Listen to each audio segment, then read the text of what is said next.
this fascinating conversation on who should be Donald Trump's running mate for vice president and bring in someone who was just mentioned a minute ago by Gorka and Mercedes Schlapp. Let's bring in Florida Congressman Byron Donalds. Congressman, you are the man of the hour.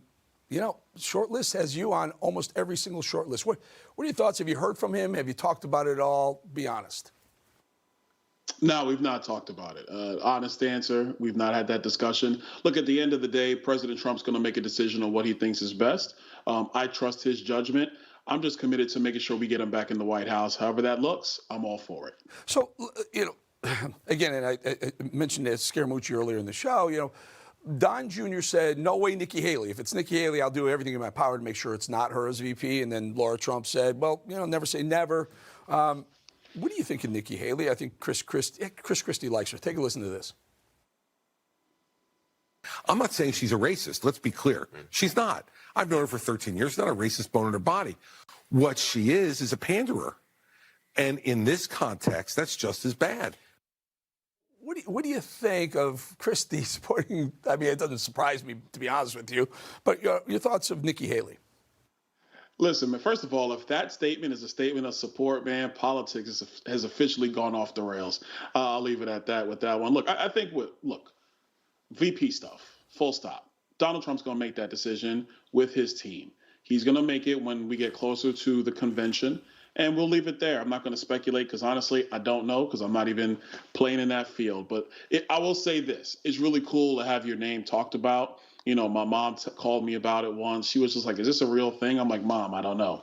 It's not up to me. So it's cool to be a part of it. I don't think it's going to be Nikki Haley, though. I'll just tell you that right now. Well, yeah, your name was one of the short list for Speaker of the House as well. I mean, you're clearly a rising star in the GOP. You got it going on. Trump would be, I think he'd be smart to pick you. I think he'd be smart to pick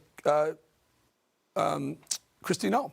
I think either one of you would bring something really interesting to the ticket and be supportive of the guy. I think Trump made a mistake with Pence, and we pretty well know that I've told him that publicly. But I don't know. How about anyone else that you would think of?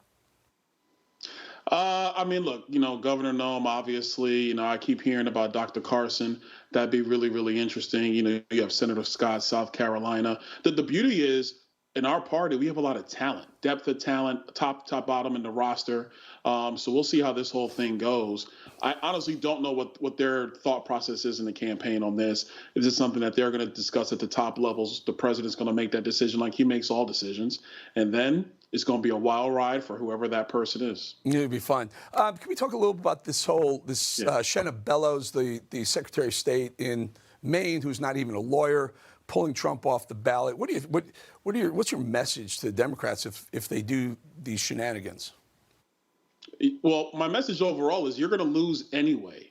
But when you do stupid stuff like this, what you're really doing is you're turning off independent voters and even some of those soft Democrats, those conservative Democrats. Yes, they exist in the country. They're voters. They're not electeds, but they're conservative leaning and they're also Democrat registered voters. You start turning people off because what you're saying is that you would rather just disenfranchise a segment of the country. You would rather just remove political opposition as opposed to actually having the political process take its natural course. So I think this is going to backfire. It's already backfired, and it's only going to get worse. But this is really proof of the radicalism that is in the Democrat Party. I mean, we're not talking about political disagreements or, somebody who's very liberal or somebody who's very conservative. These are radicals, people who don't care about the rule of law. They don't care about our institutions. They only care about their agenda and winning elections by any means necessary. That is the rot in our country, and we got to get rid of it. Listen, very quickly, Control, play that soundbite of Shenna Bellows talking the same word you just used, disenfranchising. Listen. Something that was unimaginable 2 years ago or 10 years ago, and that is election sabotage, is a crystal clear example of what's happening all across the country. So we need to organize to make sure we have better leaders in positions of power to fight back against that.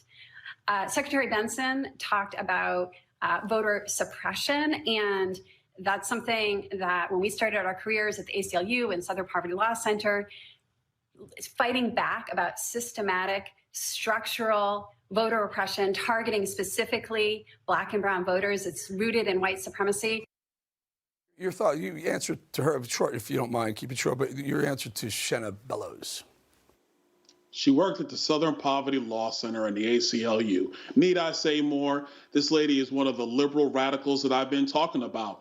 She's the type of radical liberal that is upset with me being a black man, being a Republican. And she is like offended by that, by my very political existence, probably. Look, I have no response for her because she makes no sense at all. All she wants to do is win for her side. She doesn't give a damn about the country. We'll leave it right there. Congressman Byron Donalds, and you'll let us know if the hot phone rings for the VP. We'll bring it back. Congressman, thank you so much for your time.